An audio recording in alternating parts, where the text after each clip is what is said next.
primeras misiones que recibió el instituto fueron en la costa atlántica, pertenecientes a la diócesis de Cartagena. Antes de la ordenación sacerdotal de los primeros 7 misioneros, ya el obispo había hecho un contrato con el rector del seminario. Recuerda que la primera fue Simití y San Martín de Loba, donde estuvo Monseñor Luis Eduardo García. Después cogieron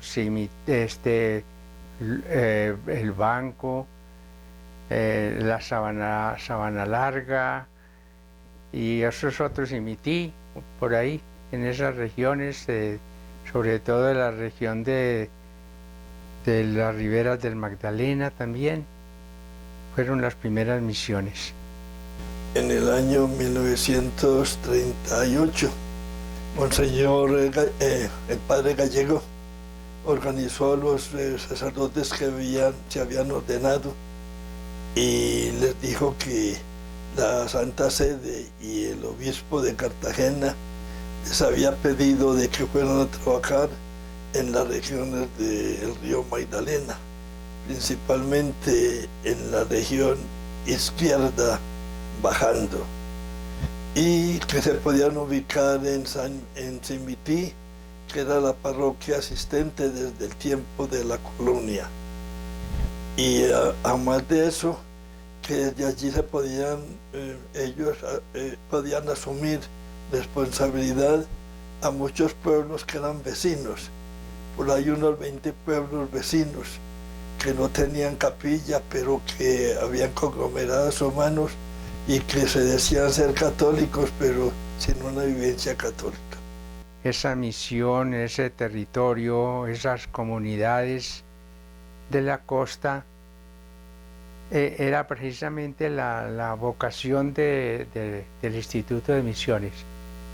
Trabajar entre la gente más pobre, entre la gente más ignorante religiosamente, sí, entre los más abandonados, y esa región era abandonada, por tanto por el gobierno como por la iglesia. Cuando yo llegué al instituto en el año 66, a nosotros en la clase de instituto nos pusieron a aprendernos los nombres de cada uno de los misioneros y el lugar donde trabajaban en ese momento. Se contaba de los primeros misioneros que habían sido ordenados en el 38 y que a partir del 39 empezaron a trabajar en algunos pueblos de la costa atlántica.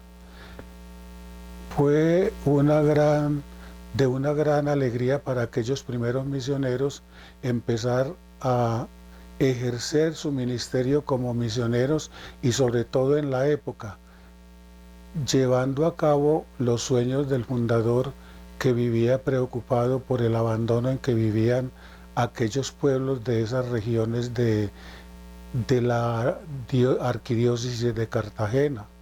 En Simití principalmente encontraron un pueblo más o menos organizado, visitado de tanto en tanto por Cartagena, por ser un punto de confluencia para los grupos que estaban también haciendo investigaciones de petróleo y de búsqueda de minas en la región. Es una experiencia ya como misioneros, aunque no estábamos formados para ese sentido misional que se tiene en el día de hoy, pero era implantar el reino de Dios, bautizando gente y organizando pueblos. Y entonces para la comunidad fue un orgullo y un sentido grande de que la Santa Sede los tuviera en cuenta como ellos, como misioneros, representantes de la Santa Sede en esos territorios. Y lo mismo le sucedió al obispo de Cartagena en ese tiempo, que gozó mucho que estos sacerdotes estuvieran allí y atendieron toda esa región, porque era imposible atenderlo por parte de los sacerdotes de la diócesis de Cartagena.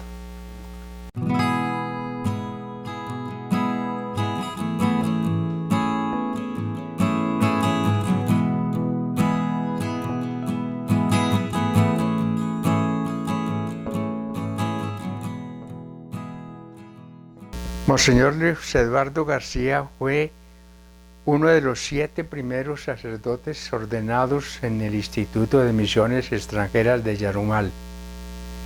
Era oriundo de Auriaquí. Él nació por ahí el 8 de marzo de 1907. Y esa región, Auriaquí, era muy desconocida, muy lejos, perteneciente al noroccidente del departamento de Antioquia. Era un hombre de una espiritualidad muy sólida, pero con ese espíritu de arranque antioqueño, de que lo que hay que hacer hay que hacerse. Y entonces tenía liderazgo. Y el sentido de liderazgo que él tenía fue el motivo principal por el cual se mandó a hacer el proyecto apostólico de esa región. Generoso también, muy amable con toda la gente, no solamente con los misioneros que le mandaron, sino también con la gente. Muy amigo de los indígenas, muchísimo, entregó toda su vida. Monseñor Luis Eduardo García se interesó muchísimo por ellos.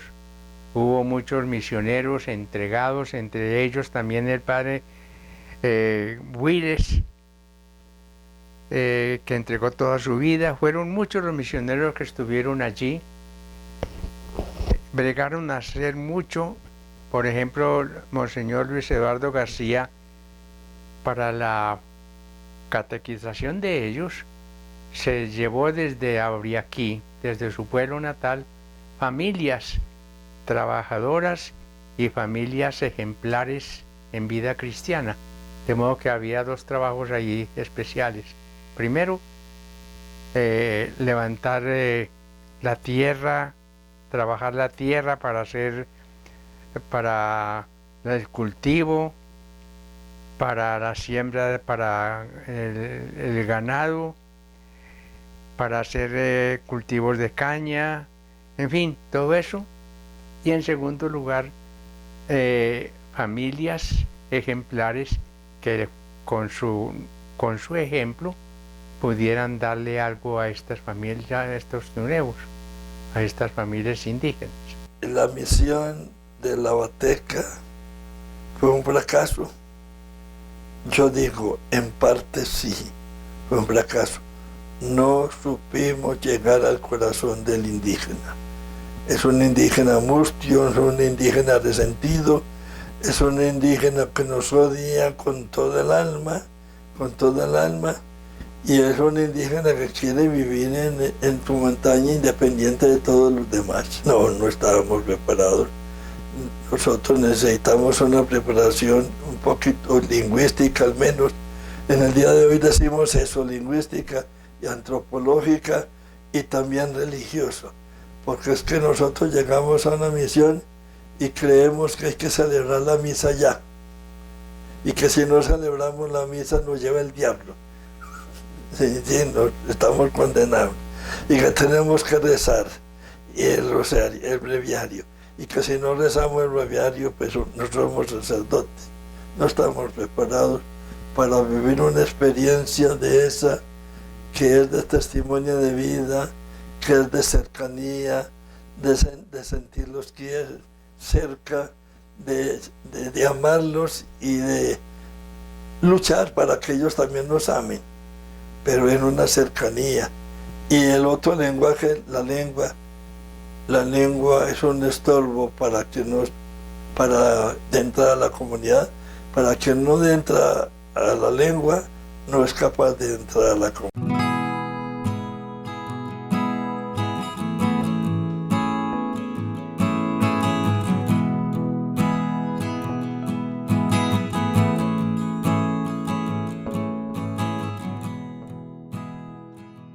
Bueno, Monseñor Jesús Emilio Jaramillo, cuando yo entré en el año 66, era el superior de la comunidad. Terminó su gobierno en diciembre del 66 y quedó un año por ahí en descanso y todas estas cosas, y luego fue nombrado como el primer vicario apostólico de Arauca. A mí me tocó acompañarlo en ese primer año en Arauca.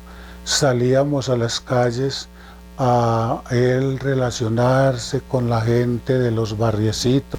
Monseñor Jesús Emilio Jaramillo era un sacerdote misionero muy inteligente, mucho, bajito, un poco o bastante tímido, no digo un poco, sino bastante tímido, pero con mucha capacidad de estudio, muy inteligente. Él trabajó en Bogotá en los primeros años de su formación, de su vida sacerdotal, y después ya pasó otra vez al seminario como superior y como profesor en el seminario. El nuevo vicariato de Arauca estaba compuesto de llaneros, de indígenas, tanto del llano como de la selva del Sarare. Y también bastantes familias que llegaban de otros territorios para instalarse por allá. Eran, sí, campesinos que llegaron a formarse sus tierras, a trabajar sus tierras ya en ese territorio. Pues las dificultades, la primera es la cultura indígena. La cultura indígena, en primer lugar, sobre todo de estos tunebos de los Uba. En segundo lugar, las distancias entre el llano, las distancias tan enormes de una comunidad a otra.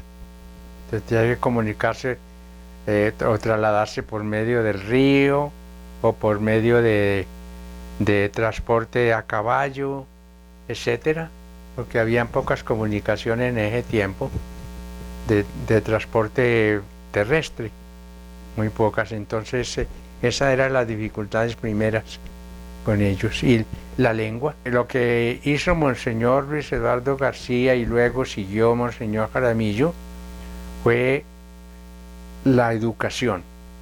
La educación fue como lo más principal en su trabajo pastoral, formando escuelas, formando internados, llevando maestros, instituyendo escuelas, de todo. Para las nuevas y futuras generaciones y para el instituto significan una persona de una sola barra, pues de una sola personalidad, firme en la fe, firme en el evangelio, firme en el trabajo con la gente pobre.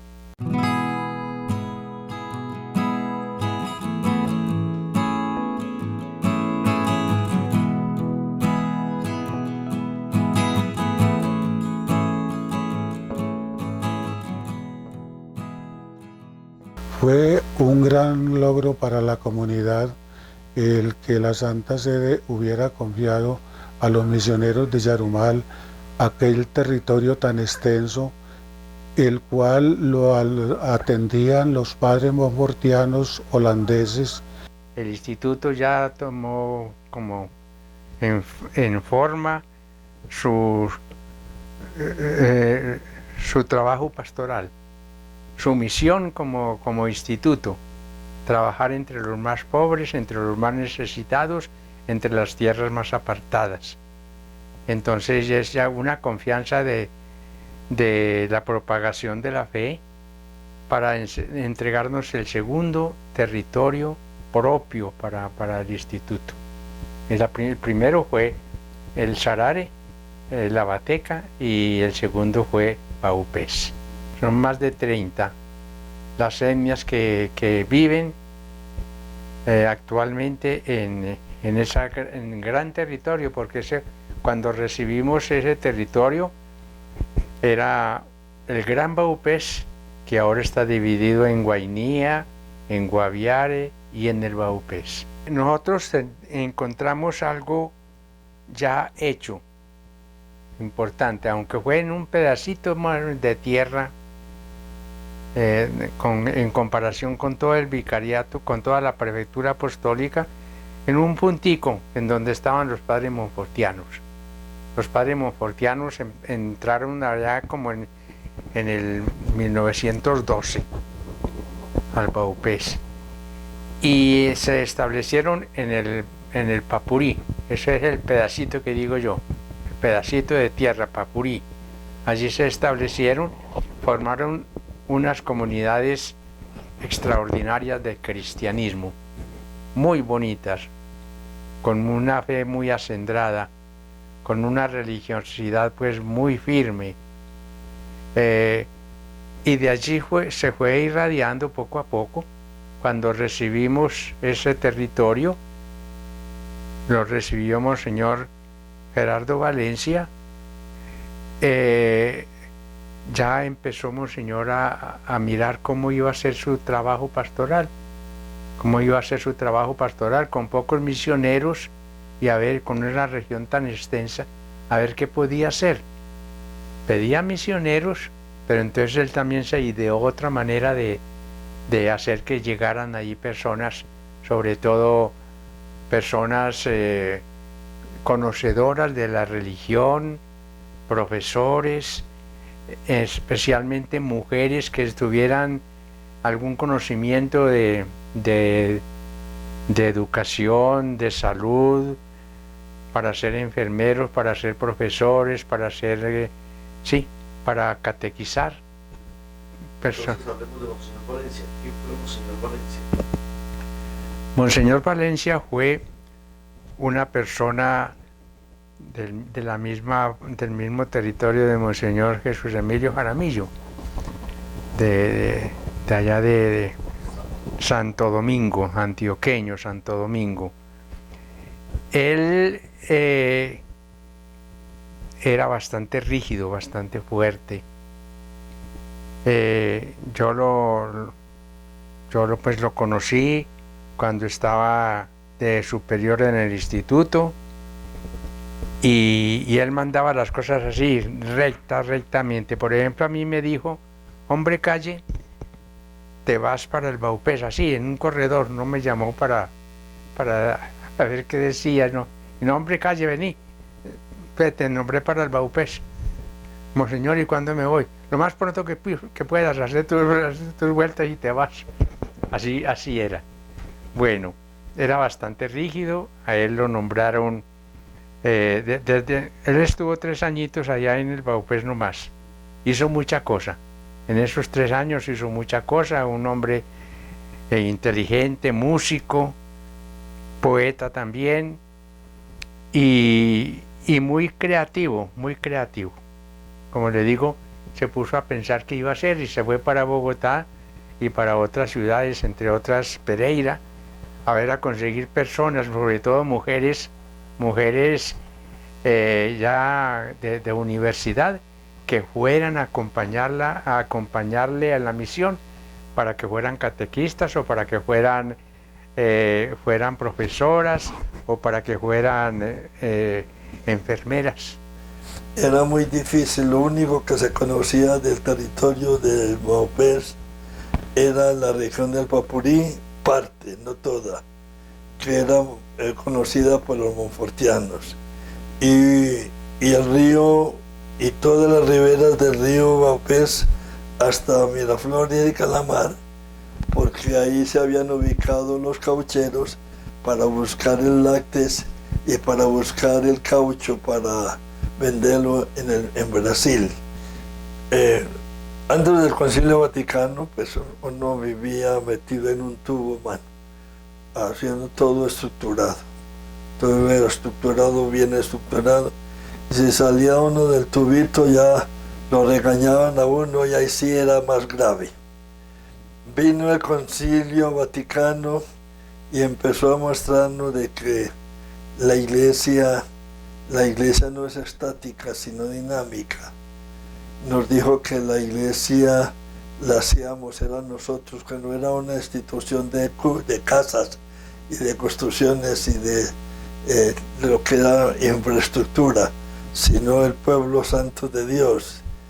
Y enseguida empieza el Concilio Vaticano a decirle que había que revisar la liturgia, que había que revisar el trabajo de pastoral, y enseguida ese Lumen Gentium empieza a decirnos de que la evangelización empieza por dar testimonio de vida. Y dice uno abre la boca y dice eso, y a mí me mandaron que fuera a evangelizar, a bautizar, y ahora es vivir y compartir, aprender lengua, todo eso. Entonces el Concilio Vaticano empezó a cambiar en nosotros una mentalidad muy grande. Primero, en la visión del hombre. Todo hombre es mi hermano, sin distingo de raza y de cultura. Empezamos a cambiar en la visión iglesia. La iglesia, comunidad de los hijos de Dios, pero una comunidad dinámica que se va haciendo paso a paso. En tercer lugar, nos mostró cómo es la pastoral, cómo teníamos que revisar todos los elementos de pastoral para que miráramos que la pastoral estaba al servicio del hombre y no una pastoral que es como exigente y estática, sino una pastoral dinámica siempre en todas partes. También a mí me demostró el Concilio Vaticano II de que tenemos que ser creativos 100% en la iglesia, no estar esperando hacer lo que el otro hizo, y que si me equivoqué, y si me regañaron porque me equivoqué, está bien, ellos tienen derecho a regañarme, pero eso es abrir caminos. Él es un hombre, digamos, dinámico en todo sentido de la palabra. Dijéramos, intelectualmente no brillante, pero misioneramente excelente. Fue el encargado de abrir caminos por todas partes, hombre. Y fue el encargado de mirar, de conocer todo el territorio del país y enseñarlo a conocer a todos los demás. Yo salía en Buenaventura cuando me dijeron que me fuera para Mitú, y para allá cogí.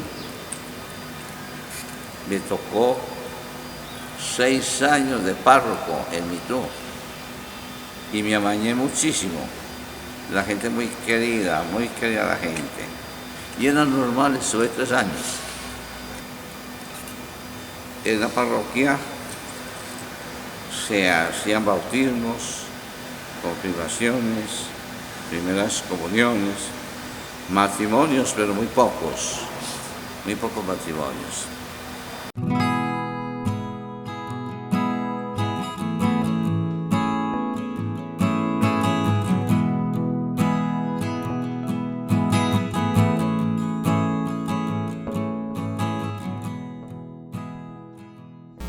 Fue de gran alegría, según lee uno en las revistas de misiones, el que la Santa Sede hubiera tomado esa decisión de crear 2 vicariatos en la costa pacífica, el uno en Ismina, desmembrado de Quibdó, y el otro en Buenaventura, desmembrado de Cali. Era ya para trabajar en medio de indígenas, en Verá Catíos, en Verá Chamí, en Verá Guananas y afrodescendientes. Estos territorios de la costa eran, el de Ismina era pues trabajo con afrodescendientes y con los indígenas de diferentes lugares. También unos indígenas, a pesar de que se denominaban en Verá Chamí, en Verá Catíos, en Verá Cholos, tenían sus lenguajes diferentes según la región. Los de Buenaventura, pues allá la fuerza fuerte para el trabajo pastoral era los muelleros, que era un grupo como independiente en medio de un grupo de afrodescendientes muy pobres. En Buenaventura, la obra del padre Toño Ruiz, Jesús Adolescente, que fue una obra educativa para los pobres de la ciudad. y él se dedicó por completo a esos niños, tanto abandonados como los que vivían en los barrios de Buenaventura, para que se prepararan en el hogar de Jesús adolescente, con la colaboración de las hermanas de la Madre Laura. Y en Ismina pues estaba la cuestión de Monseñor Posada con su seminario y sus obras del asilo de anciano, la normal dirigida por las hermanas capuchinas en ese tiempo. Bueno, yo conocí a Monseñor Posada, pues siendo seminarista, ya ordenado en el año 1968 y nombrado para Arauca, pero al mes me llamó el superior y me cambió de sitio y me mandaron para Catul, Chocó. Ahí tuve la oportunidad de trabajar pues con Monseñor Posada y conocerlo y saber de toda su carisma que él tenía, admirable Monseñor Posada, que fue el fundador del vicariato pues, de Ismina, que le entregaron a la comunidad, y ya llevaba sus años ahí, seminario organizadísimo, catedral, y la educación, toda educación contratada que la manejaba él, con sus laicos y laicas, un hombre de mucho emprendimiento, hombre piadoso y entregado a su servicio en esta comunidad del Chocó. Por 2 veces tuve correría con él, estando por allá trabajando ya en Pizarro, unas caminadas largas por mar y por ríos. Tuvimos la oportunidad pues, de compartir con Monseñor Posada. Lastimosamente, pues ya después a los años hubo conflictos de la comunidad que se venían de anterior, de otros misioneros, por la situación pues, de algunos laicos que tenía él ahí, que dirigían la economía, y hubo problemas en parte económica. Ahí me tocó ya la división cuando salimos del vicariato, cuando era superior general Monseñor Correa, y nos dio la opción del que quiera seguir aquí o el que no quiera. La mayoría salimos, quedaron unos 3 o 4 todavía trabajando ahí, pero es indudable el trabajo de Monseñor Posada en medio de todas las dificultades que hubo, lo que él estableció ahí en el vicariato, organizado y marchando, seminario mayor, seminario menor, normal, orfanatos, todo esto, y parroquias pues en todas las comunidades. Un hombre de admirar en medio de todas las dificultades y su modo de ser y de manejar las cosas. Eso pienso yo que es de Monseñor Posada.